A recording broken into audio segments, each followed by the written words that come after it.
Hey there, everyone.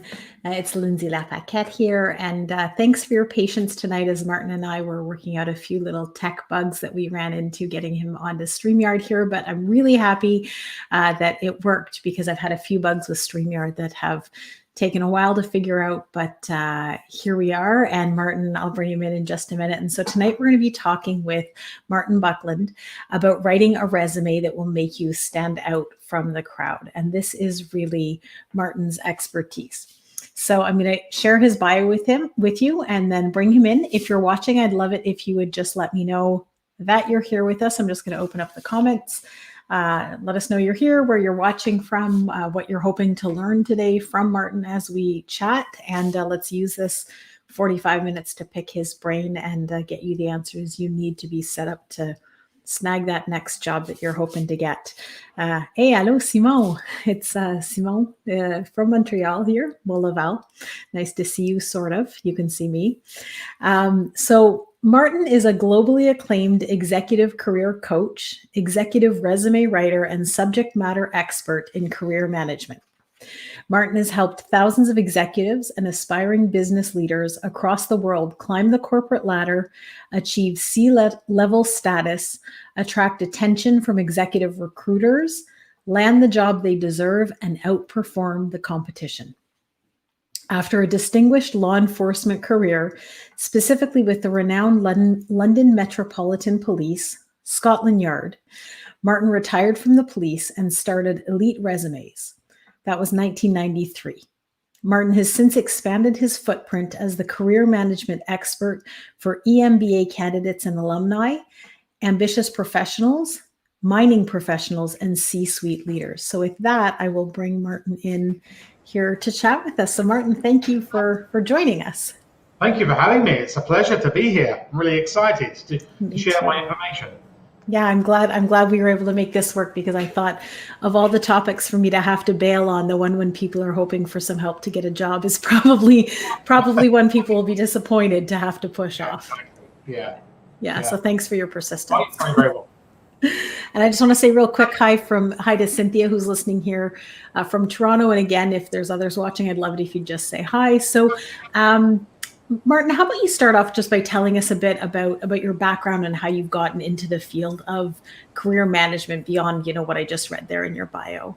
Yeah, so it's really by accident. I fell very seriously ill and was in hospital for quite a length of time. And then I came out of hospital and I didn't know what to do. And I got no coaching, nothing. There was nobody there to help me. So I bought one of those 486 computers. Remember those days with the 5 and a quarter? I don't even know what that is. No, you're young. Anyway, so and it cost me $3,000, and I was going to learn DOS and all that jazz. And a friend asked me to type his resume, and the rest is history. So I've grown from there, and I actually have the best job in the world now. I think I have the best job getting people their dream jobs and jobs that they want, and saving marriages and all sorts of things. So I actually have the best job. I tell my clients they can have the second best, but I got the first. Yeah. And I can imagine when you say saving marriages. So my husband lost his job, I'm losing timeline here, but I don't know, 4 or 5 years back maybe. And it certainly puts a lot of stress on the whole family. And personally, I think is a toll also. So I can see where you're coming from, that, it has a big impact on, beyond just the job loss. So I do want to say for everyone listening, I want to give you as much chance as possible to ask Martin whatever questions you have about your resumes. I'm going to get into a few questions with him, but you can start whenever you're ready with your questions, because this is a chance to pick his brain. He's been doing this since '93, which is, I hadn't even graduated high school. Not to age you. So before we go any further, just want to say hi to Lisa and hi to Imran, who are also watching.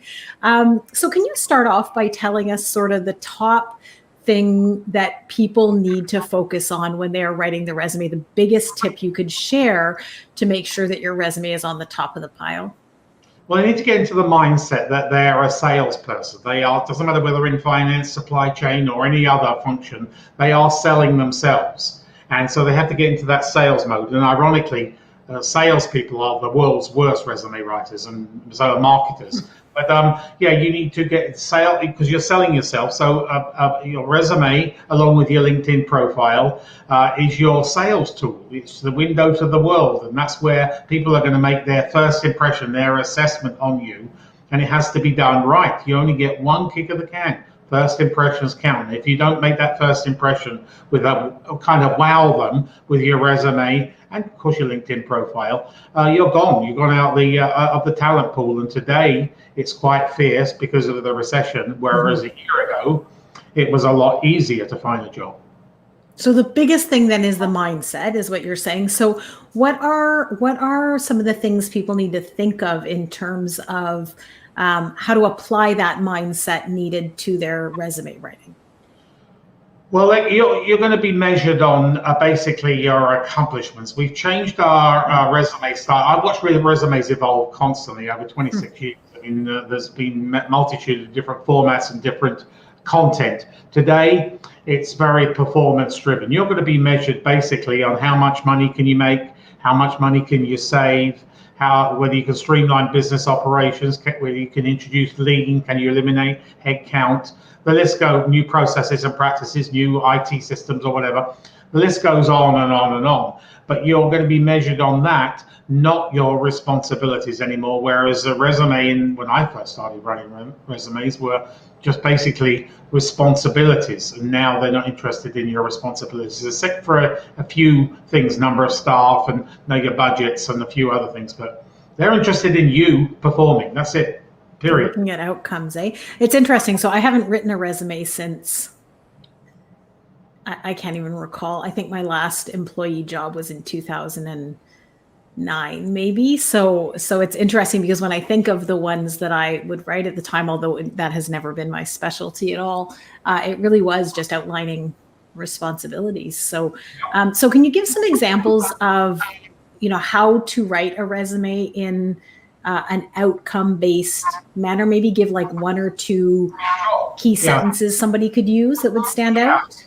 Yeah, so I build my resumes, and all my colleagues do, around the acronym. There's two acronyms, but I use the acronym called STAR. So situation, task, action, results. So they need if you elevated sales by 350%, they need to know the process that went on behind that, building that 350% sales increase.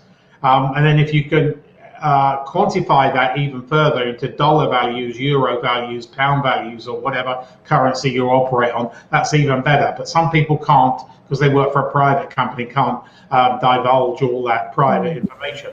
But so if they elevated sales by 350%, you need to tell the situation. What were they at before, and how did you raise that? And by the task and the action. So you executed a sales strategy, an aggressive sales strategy, targeted at which particular market, and then you achieved a 350% sales increase. So everyone has got lots and lots of star stories, and executive recruiters and other decision makers out there right now are looking for about 1.5 star stories per year. Oh, interesting. Yeah. Huh. So I just want to take an aside here and say hi to William, and also give a chance to everyone who's listening. If you have specific points on your resume that you want Martin to troubleshoot here with you, throw them in the chat. I'll share them with him, and he can kind of help, if you're willing to do that, Martin. Help to rework them and make them sound a little more punchy and stand out. Because as I was listening to you, I was thinking, wow, I'm assuming you mean that's in one bullet point you're doing that. No. So you get various bullet points. So today, that takes me on to another topic. Resumes aren't read generally by human beings. Sadly, they're read by scanning machinery. So it's called ATS, Applicant Tracking System. So it's built around a certain format and a certain content. Now, I suspect the programmers for that ATS, and there's 22 different software houses across the world that create or program all the ATS for all the executive recruiters, all the corporate Canada, all the corporate US, corporate UK, corporate Australia, and wherever else. I suspect that those programs have probably never even written a resume in their life.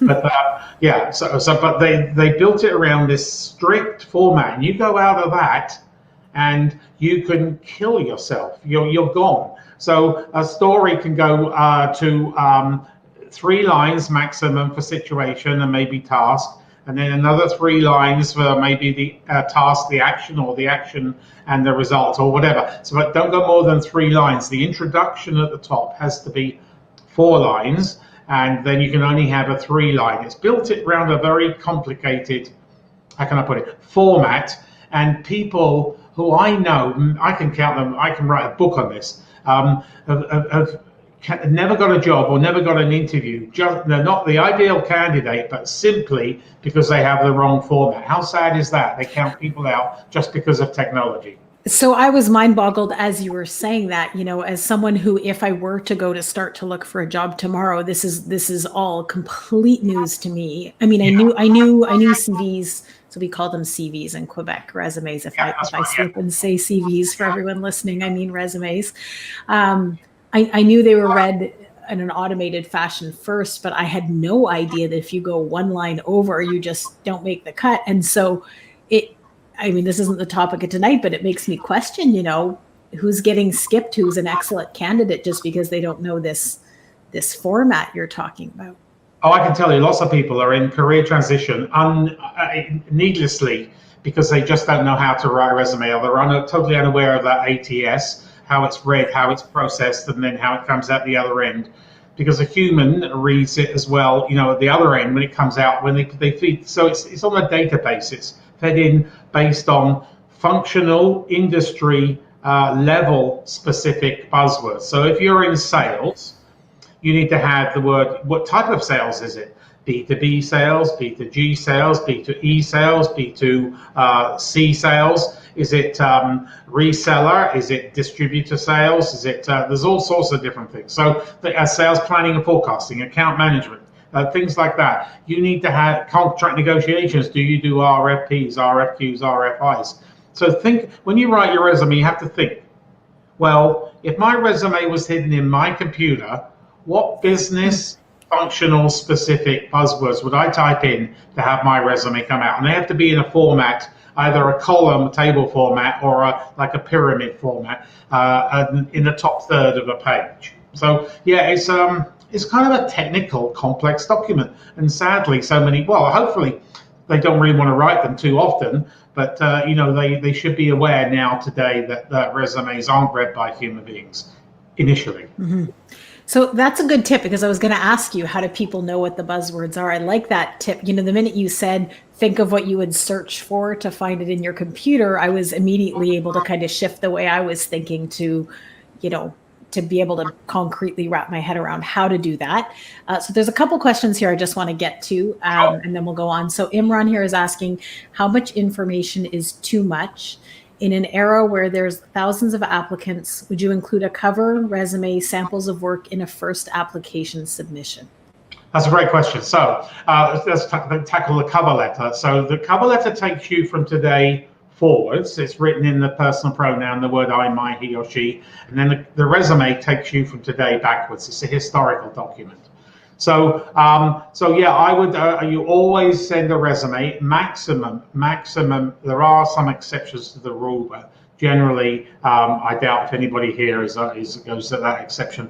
3 pages, if you're in the US, it's 2 pages. Anywhere else in the world, for where I specialize at, the senior executive level, mid-level, anything beyond, say, 15, 18 years, you can go to 3 pages outside the mainland US. But if you go to the US, they really are squared on just 2 pages. And then you attach your cover letter, and there's different types of cover letters. There's 5 different types of cover letters as well, depending on your audience. Oh, interesting. Because I saw some discussion recently on LinkedIn from somebody even saying that, cover letters are not a thing anymore. Just send a little summary in an email and attach your resume. So you still feel that a cover letter is important then? Yes and no. So I know people, decision makers, HR professionals, and executive recruiters who don't take any notice of a cover letter. I know others who do take notice, and they read them back to front, upside down, inside out. So the motto is here. It's the old Boy Scout motto: be prepared. So you need to be prepared. If they don't read it the other end, that's no problem. but you need to send it off, because how bad is it? You've got the ATS friendly resume, but you're going to be counted out just simply because you don't have the cover letter. Like, yeah, you don't want any red flags. You want to sail all the way through. So you're saying send it, but it may or may not be read. Is that what I'm gathering? Send it may be, sorry? So you're saying your recommendation is send it, and it may or may not be read, but That's better right, to send it and have it. Okay. Yeah. Okay. Yeah. That makes sense. Okay. And how about what he was asking about samples of work? Would you send that in the first application? Not initially. Yeah, that comes at a later stage, depending on how many interviews there are and whatever. So the thing that triggers them off is when you get your resume, and then they got the talent pool, and they're scaling it back to people they're going to interview. You also need to have, this goes hand in hand, a dynamic LinkedIn profile, and that's a separate topic in itself. A LinkedIn profile is a totally different. Yeah, I was giving another seminar earlier on to a business school on LinkedIn today. Yeah. Yes, and so I will plug with that. I have done an interview with Martin on my podcast, the Workplace Communication Podcast. It's not out yet. It'll be out, I think, December 21st is the release date.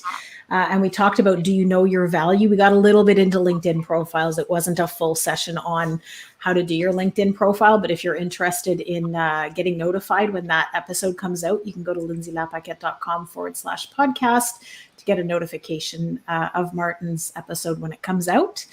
And so I just want to go back into the comments here. So Lisa is asking, given ATS, what are your thoughts on color and design for a CV? Is that a waste of energy? Okay, that's a great question. Yeah, so you have to stay within the confines of the ATS scanning machinery, and that's very, very particular. Don't go out of that, and use a clear font. Don't want to use one of these squiggly fonts, and keep the same bullet throughout. Don't have the bolding, too much bolding, don't have shading, don't have graphs and charts, and you can have those as a pictorial resume to take to the interview, what I call a memorable moment. So you leave that with if we ever go back to in-person interviews, but you can also send it after the interview. But no, keep it basic. You can have colors. I sometimes put border colors or the name in a different color, but don't make it too vivid. Keep to the blues and maybe the greens, not a red or something that's really going to make their blood boil. Yeah. Wow. So, like I said, as someone who hasn't written a resume in so long, this sounds like a really intricate, like, new sport that I'm trying to learn to play, except I'm not actually trying because I have my own business, and I have to learn all these rules to figure out how to play properly, right? And not get in the penalty box or this is complicated. Wow. Hopefully not as much so for those listening, because you guys have done this more recently than I have. Well, it's a computer, and you can never beat a computer. You can at least try and match it, but you can never. I can't beat a computer. I can never beat a computer. But what I do is every third resume I write, I put through the ATS scanning application just to make sure I am on the right track. And I have, facilities to do that. You probably won't. Okay. So we just a quick comment for everyone listening. We have Joanne here, who's a recruiter, and says you can email your CV to jobs@prestigehumanresources.com. Thank you for sharing that. Simon here is saying that he believes that for candidates, preferable for a 2-page CV. Do you have any comment there? Well, it depends. Anything with less than 15 years, 2 pages. But anything more than 15 years, I haven't written a resume or CV for Quebec less than 2 pages for maybe 15 years. Okay. And some, even in today's economy, some of my clients are getting into multiple offers. Okay. But the trick in pages is you complete pages. You don't do 1.5, 1 1/3, 1 3/4, or 2 3/4 or whatever. You fill pages. Okay, so always complete pages. Yeah. Don't embellish, tell lies, just make yourself look good. Okay. So Maria here is asking, for a marketer at the beginning of their career, where would you place personal projects? So personal blog, podcast, websites on a CV. Oh, I'd have to know you a little bit more on that one. But generally, for somebody just starting off their career, I will put it up front before your work experience, which is maybe very very narrow right now. And then as you build your career experience, and that can slip to the rear, the back end, with your education and whatever. But no, if you're doing podcasts, your technical stuff, you need to show that, because this is the way of the world. Anything digital, anything like this, it's the way of the world. And always have your LinkedIn profile address on your resume, and make sure it's customized. Don't have the default LinkedIn address. Always have the customized one. So what's the default resume? That's LinkedIn. That's the one they gave you when you sign up. So go to your press the button to the lots of windows appear in the contact, and go and customize it. If you've got numbers and letters after your name, that tells me that you haven't customized it. You need to go and customize it for two reasons. A, it's far more professional, and B, Google in its algorithm visits your LinkedIn profile. As soon as you do that, and it takes you 2 minutes and it's for free, gives you a 400% uplift. Yeah, I remember you mentioning that before, and I hadn't known that for Google. I had customized mine because somebody told me to once upon a time, but I hadn't realized that it's a benefit for Google. So Joanne is just mentioning here too that in Quebec your CV has to be in French. Absolutely, I fully agree. And yeah. So again, anyone, if you have any more questions, please feel free here with Martin. So I just want to get into maybe a little bit when you're talking about the LinkedIn profile. So you've talked about how it's so important to, have your CV well constructed. How much focus do you need to be putting on your LinkedIn profile when you're looking for a new job? Well, it's an hour and a half for every year in your resume. That's how long it's going to take you. And then generally, a LinkedIn profile used to be, when LinkedIn was reasonably new, it's about 15, 16 years old now, used to just replicate your resume 100% on LinkedIn. Now you need to customize it. It's got extra bells and whistles. It's got extra sections. So I actually was giving a seminar today to a business school. I have a little chart here where it's very customized. So each section has its own number of characters. And you have to stick, well, don't have to stick to those characters, but I would suggest you fill your LinkedIn profile right out. Don't keep it as a skeleton. Fill it right out, because there again, Google's going to give you more algorithm visits, and that's what you want. When Google's free, you want everything that Google can give you, because as a recruiter, if a recruiter's looking right now, and I bet they are for some of you just listening here right now, looking for talent like you need to be found, because that's one of the sources the recruiters use to source talent, to find talent, and then of course they will ask you for your resume or CV. Okay. And also I'm assuming too, because once they have your resume, I'm guessing nowadays almost everyone goes to look at your LinkedIn profile, no? Yes, well, they should do. And if you're not on LinkedIn, I'm pretty brutal. I'm a tough coach. I just say that you're committing career suicide. You're a fool not to be on LinkedIn, because it's free. I mean, if I was serious about my career, I would upgrade to the premium version. But you can just have the free one, and it can operate really good for you. The premium version gives you extra bells and whistles. But the two go in tandem: the resume and the LinkedIn profile. And you must have them up to date as well. It's crazy. So many people, they get this call today. Oh, from a recruiter, I got this job offer for you. It's really good. I think it meets your skill set, whatever. And then their resume is about 6 years out of date. And then they call me, or they try and update it overnight. Well, that doesn't happen that way. You need to spend time and effort in updating your resume. And, it takes me a long time to write a resume, even though I do it day in, day out. So you're saying that even if someone's not actively looking for a new position now, that they should be maintaining an up-to-date, ready-to-go resume at all times then? Yeah, so this brings me on to my... I'm in trouble. Passionate about this. Career, you need to manage your career. So few people manage their careers. If you manage your career, A, you're happier, B, you can advance faster, and C, you earn more money.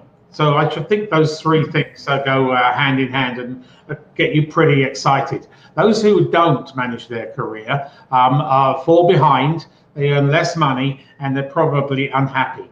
So, February was the guillotine for lots of people when COVID came, and lots of people have never managed their careers. They've been watching me on LinkedIn. I put these messages. You watch me all the time. I put these messages out all the time, and they say, "Oh my gosh, I watched you for years and years and years. Never did anything about it, but I need my resume by tomorrow." Sorry, it doesn't work that way. Yeah, so manage your career. Those people who manage their careers then can give their financial planners, financial advisors, more money in February, March, April, whenever, and then they can retire earlier as well. So there's 4 good key sales points that you need to think about managing your career. Yeah, we had kind of touched on this in the podcast, the whole notion of networking on an ongoing basis, and how much my dad had always told me to do that, and how I ignored him my whole life until I started to build my current business and realized, oh shoot, had I been doing this the whole time, this would have been easier, and not that it, I was able to start from semi-scratch and still get somewhere, but I see the value in it now that I did not before. So we just have another question, or I guess maybe a comment here. Asma is saying, good question to Imran, and in her experience, I say have a boss resume where you have your achievement, a description of your tasks and awards, but take bits from that resume to put adapted to the job you're applying for. I hope this helps and would like to see what others have to say. So can we talk about that idea of how to customize your resume without building it from scratch at every single position you're applying for? So a resume is basically, as I said earlier, on a historical document. So it needs minor changes according to the job you're applying for. So you need to pull out in that soft skill section at the top, above the keywords, you need to pull out some of the buzzwords that are in the advert and whatever. And then you also need to prioritize those keywords according to the job you're after. Some go in, some come out, and then you can chop and change your star stories or reprioritize them according to the job. But the trick is here, always label your resume the company you're sending it to, because you don't want to go for an interview and you've got ABC company's resume in front of you and you're interviewing in DER's. So make sure your filing system is very, very rigid, and always have a .doc file, not a .docx file, and label it resume. So Martin Buckland, ABC company, resume.doc. Okay. Chop and change it. Never send a generic. I write generic ones and then people customize them from there on. But bearing in mind, we're focusing on adverts. But here in Canada, where I suspect the most of your listeners are tonight anyway, only 8% of jobs are advertised. So it's the lowest percentile of any country in the world. So, and then 12% are executive recruiters. And where's the rest going to come from? Well, we discussed that in your podcast. Networking. That's why you need to network and build your network on LinkedIn and off LinkedIn while you're gainfully employed, because you're going to need those people. And if you graduated out of a college or a university, network within your alumni. That's a gold book for you, a gold book. Yeah. So when you say that, actually, it's making me think that I don't think I have ever applied for a job in my life, actually. So where I was the person, so I'm just going through that's not true. I did apply to work at IGA when I was like 15 or so, and got that job. Yeah. But in my professional career, I think it has, so I had to write resumes, but it was people approaching me to say, hey, when I go through my history, I've only had 3 jobs, I think. And I think it all came from my network. That was when I wasn't intentionally networking. So imagine had I been intentionally networking. Network. Yeah, it makes a lot of sense what you're saying to me. So for everyone listening, only 8% of the jobs are advertised, which is wild. I didn't know that. So give an example. I had a client today, or a potential client. He called me, and I said we went through his resume, and then I said, "Well, how are you doing your job search?" He said, "Oh, I'm on LinkedIn, Indeed, and Aluta." So I said, "Well, what percentile of the overall jobs do you think are Indeed, Aluta, and LinkedIn carry here in Canada?" He said, "Oh, close to 100%." And I said, you better be sitting down, because I'm going to give you news that perhaps you might make you have heart failure. So I told him those three combined together are about 3% of jobs available in Canada right this minute. Right this minute. That's wild to me. Okay, so I just want to go back into the comments here. So I just make sure Joanne sees Asma has a question for you here that you can reply to in the chat. And she's saying, thanks for your input. And what's your opinion on the section summary?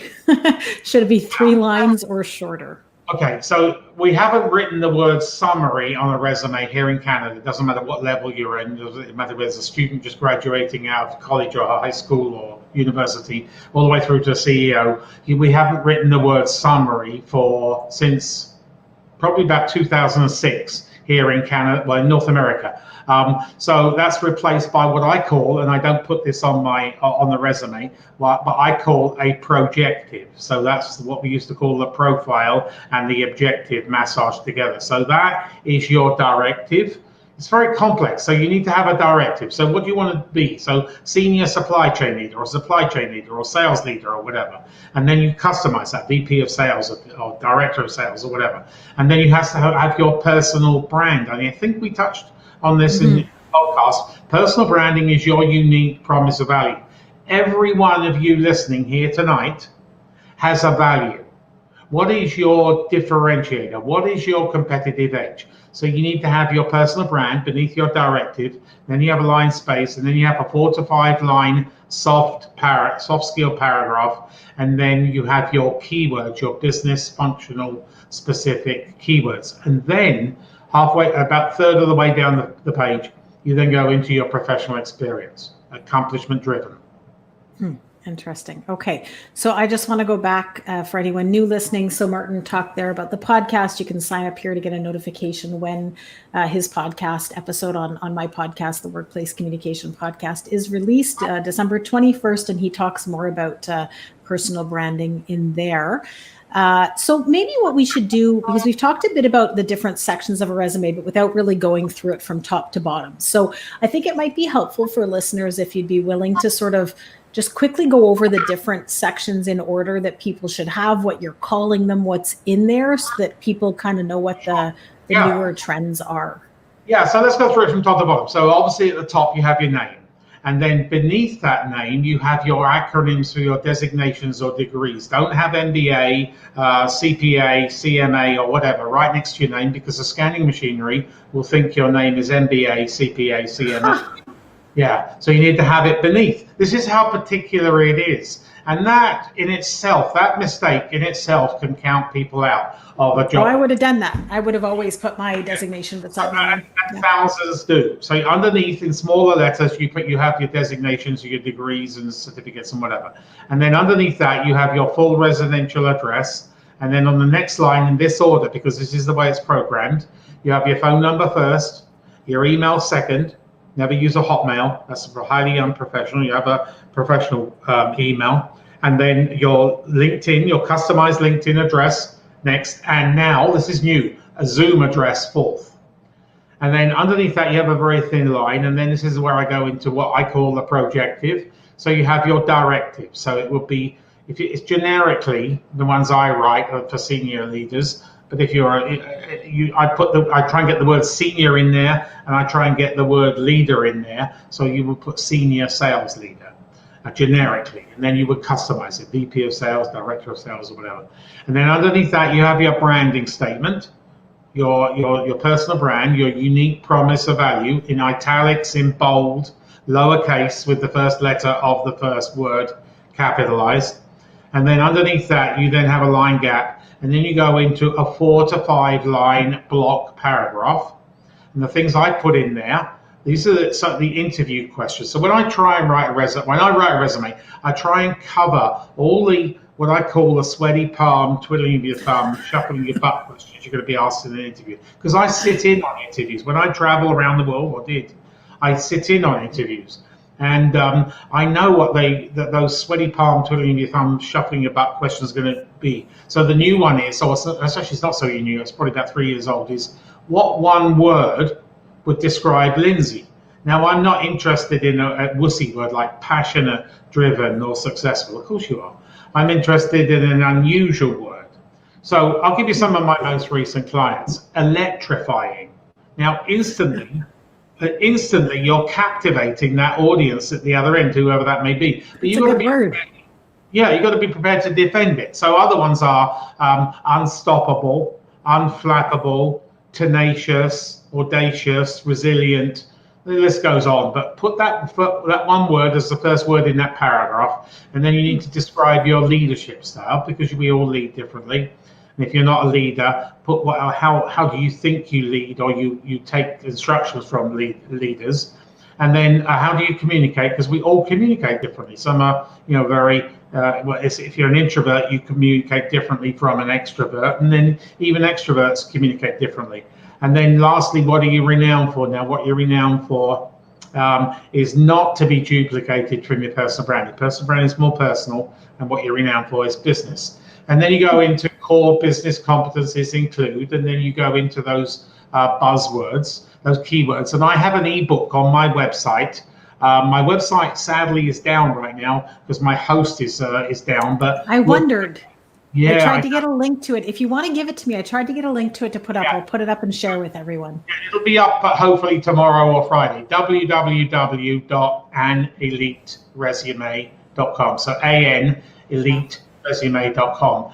And then so you can go for a free book. You can have a free book on resumes. There's all sorts of different books there for free. And then your buzzwords, and I would suggest you max out at about 20, so 2 columns of 10, and then I normally do 18 because it's nice. It's 3 columns of 6 or 2 columns of 9. And then you go into your professional experience. I call it professional experience. Other people call it employment history. Doesn't really matter. But then the section now, as we come into this, people sell their employers in bold capitals over the position, which is in minor, small letters, no capitals, no and lowercase. They sell their company they work for more than they do the position. So is this Bell Canada's or Rogers' resume, or is this your resume? So you need to de-emphasize the name of your employer, and you need to emphasize the name of the position. And then underneath that position, you then bold capitals of the position, and then you always put this is the measurables they want to see. They want to see if you've got if you're a leader, you've got direct reports, indirect reports, your capex budget, your opex budget, and your P&L. And then there are other things. How many countries are you responsible for? How many offices across Canada are you responsible for? And things like that. And then you go into your star stories, and then at the bottom of page 2. On the bottom of page 3, you put your education. And here again, you're not selling your university. You are, blood, sweat, and tears goes into every single certification, designation, degree. You need to sell the degree and spell it all out, because if you've got Master of Business Administration, you spell it out, Master of Business Administration. So if a recruiter is looking for an MBA, you've got the MBA right beneath your name at the top. So if he types in MBA in the search engine, but if he types in Master of Business Administration, your resume will come out too. Right. And then there are other things like, people have patents, they have presentations. I mean, you presented at conferences, I present at conferences. That would be, if you were to write your resume, it would go on, because it's industry. You're talking about subject matter expert, and you've been handpicked by your peers to present at the conferences. And then volunteer work. Volunteer work is, I call it community involvement, is very, very important these days. But don't put you're a hockey coach or cricket coach or rugby coach or whatever. I'm interested in something within the community, and non-religious and non-political. Sadly, we are still in a very discriminatory society. You don't want people to count you out because you are of a political persuasion and they're the opposite. So, and they do. Or if you're me, you would want that, because you just wouldn't want to work for someone whose values aren't aligned. But that's my rebellious nature that my dad always tried to tame.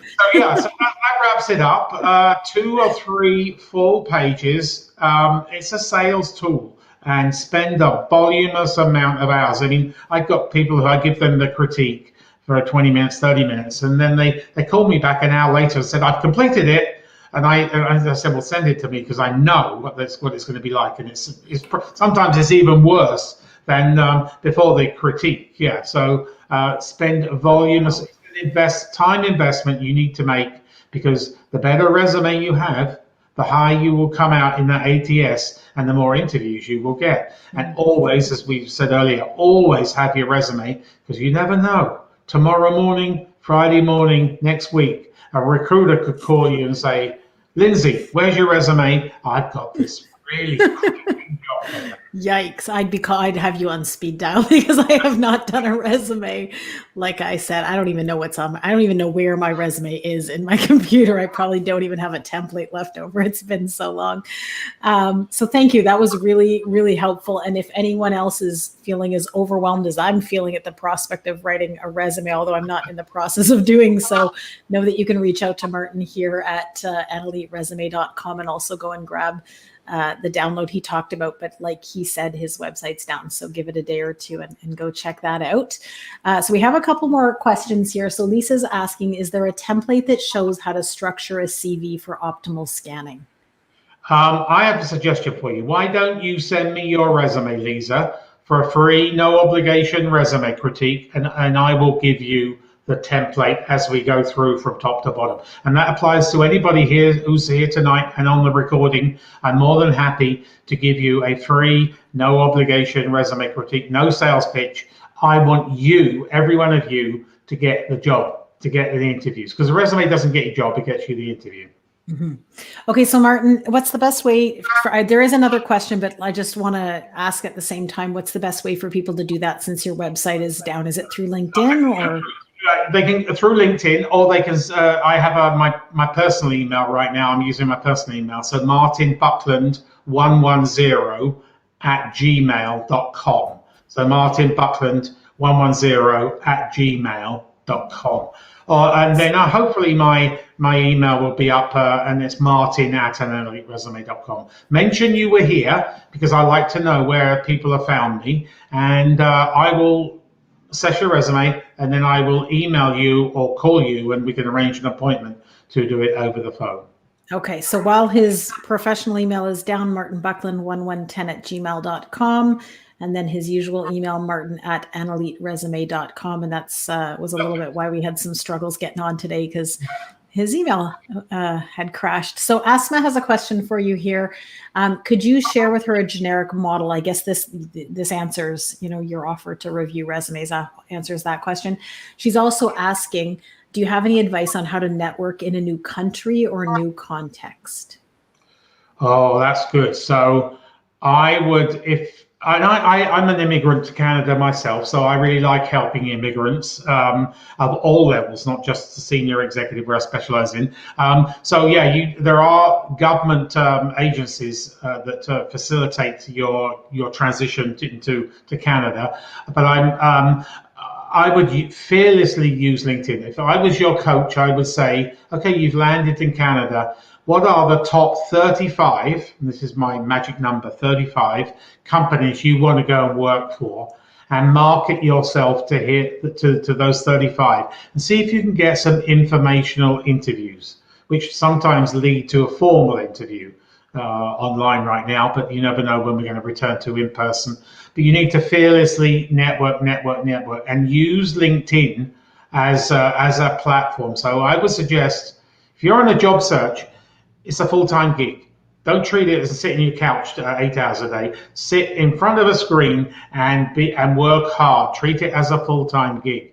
And I would suggest you get on the LinkedIn groups, which are hidden away right at the bottom. Many people don't even know about them. Right at the bottom, click on that view more or something, a yellow button, blue button, and join groups and network within those groups.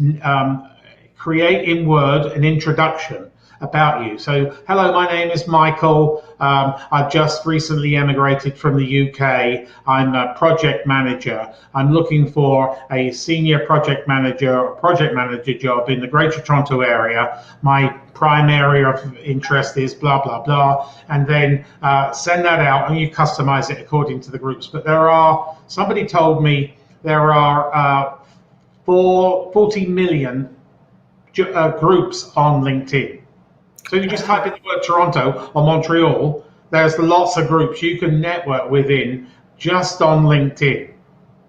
And if Wow. you can't see a group, form one, start one. So you can say, UK newcomer to Canada, and then lots of other people from UK will join. Yeah. Yeah. So actually asked and I this morning. So I like how you said use LinkedIn fearlessly, because she and I were exchanging messages this morning on LinkedIn about how easy it is on LinkedIn to open doors compared to traditional methods. And so for myself, and I can't speak from, arriving in a new country because I was born in Canada, but from moving from healthcare and education into a corporate, more corporate Right. world, there wasn't a lot of crossover between those two worlds, and it took me much longer than I thought it would to build connections from my old industry to new. But LinkedIn for me was it's not the only thing I did, but it was one of the more easy ways, because you can literally access not everyone you want, but pretty quickly you can access most everyone. And I like that tip of using it fearlessly, right? Not being afraid to reach out to someone that you want to get in front of. I call myself a self-proclaimed LinkedIn junkie, so I'm always on LinkedIn. The moment I come down in my office in the morning to the moment I go up to bed every day, I'm on LinkedIn, and I'm fearless on LinkedIn. Well, I hold some certifications in LinkedIn as well. And you need to be, if you're not on LinkedIn, you're committing career suicide. Simple as that. Had I known, I would have started much, much sooner. But I literally so I opened a LinkedIn profile back when I had my speech therapy clinic years ago, and saw it as a resume holder, wasn't looking for a job, never opened it up, and it took me quite a while to be convinced that I needed to spend some time in it. And then once I did, gosh, I wish I'd bought in much before. So, well, you're very active, and you are active as well. I am now. I made the decision a year ago to do it.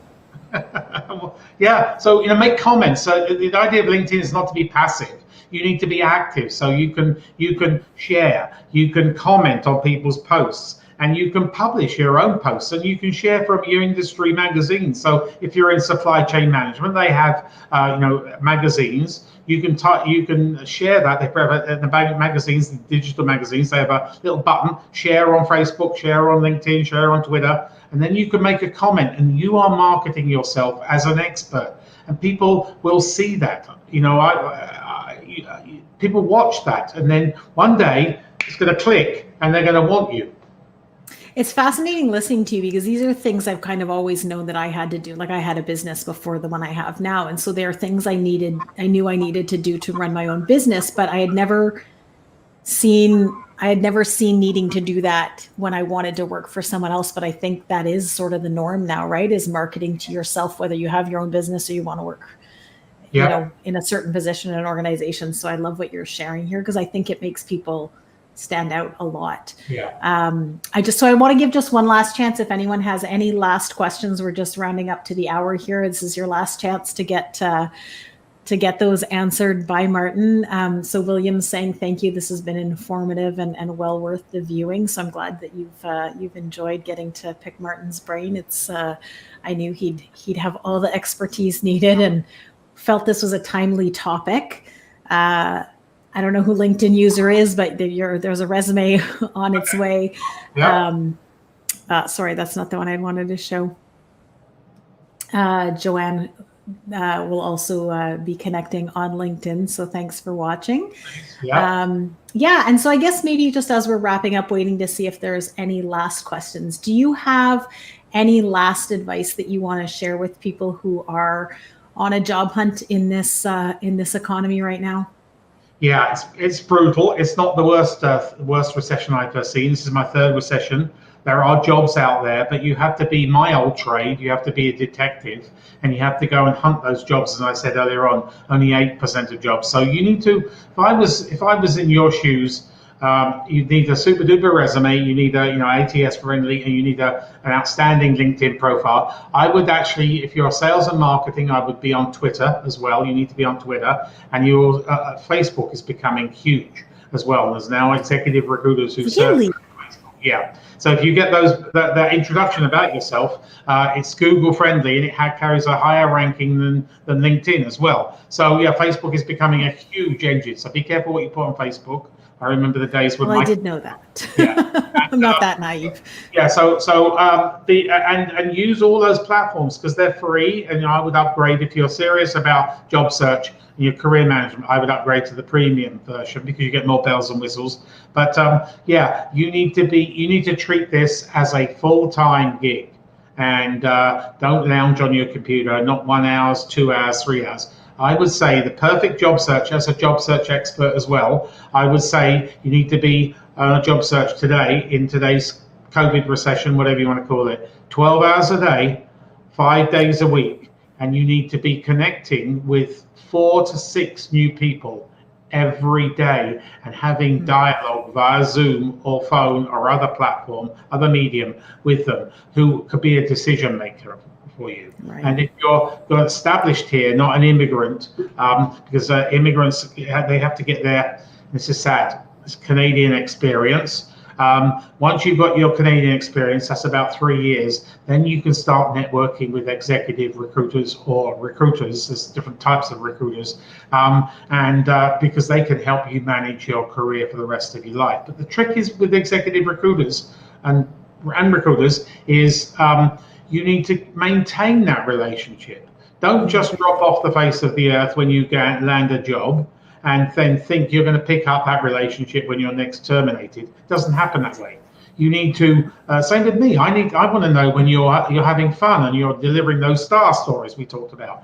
And you know, I see people, classic example, somebody yesterday, we'll wrap it up after this, is I saw one of my clients from 6 years ago suddenly become active in the last 3 days on LinkedIn. And I hadn't seen him there for 6 years since he landed his job. So I picked up the phone and I said, "Hi, Joe, how are you? It's Martin Buckland, remember me?" And he said, "Yeah." And I said, "You've just been terminated, haven't you?" And he said, "Well, how do you know?" And I said, "Well, I haven't seen you on LinkedIn for 6 years." And suddenly there was a deathly hush at the other end, and you can hear his mind ticking. Oh yeah, I remember Martin telling me about that. You need to be on LinkedIn, active on LinkedIn, not as active as when you're in job search, in career transition, but you need to be active on LinkedIn when you're gainfully employed. It makes a lot of sense to me, right? You need to, I don't know, I was going to say work your network, but work's not the right word, but stay connected, I guess, to your network. Yeah. Because nurture your network. Nurture, that's the word. Yeah. Because people don't just want to help out when you're in a pinch, right? They want to, it's relationship based, I think. The whole world revolves around relationships. Your success, your career success is going to revolve around your relationship building. Yeah. Well, and I'm not going to disagree with that given the line of work that I do, helping managers build relationships with their employees. I agree. I think it's the foundation to everything. So what I'm hearing from you is the trifecta is mindset, great resume, and a great LinkedIn profile. And if you focus on those 3 things, then great things will happen. So I just want to, of course, thank you for your time here. And I just want to throw your information here in, throw it up again for people to see. So Martin can be found at analyteresume.com in a couple days once his website is up, back up. It's not a brand new website. He is very active on LinkedIn too. So I invite you to connect with Martin here on LinkedIn. And if you're interested, like I said, on getting notifications when his podcast episode comes out, as well as all the other episodes of the Workplace Communication Podcast, you can go to lindsaylapaquette.com/podcast and get an email every time a new episode is released. And Martin's episode on Do You Know Your Value will be out December 21st. And so I just wanted to thank everyone for watching. And thank you, of course, Martin, for your time with us. Love it. Yeah. And just share a few comments from people who have appreciated your time here tonight. So I'm here for anybody. So anybody can just pick up the phone and give you a call. Just mention you were here tonight, and I'm going to have a conversation with you. Perfect. So Martin will have a deluge of resumes to look at over the next week. So very generous offer. Thank you. And we will catch up again soon. Thanks for your time. Thanks everyone for watching.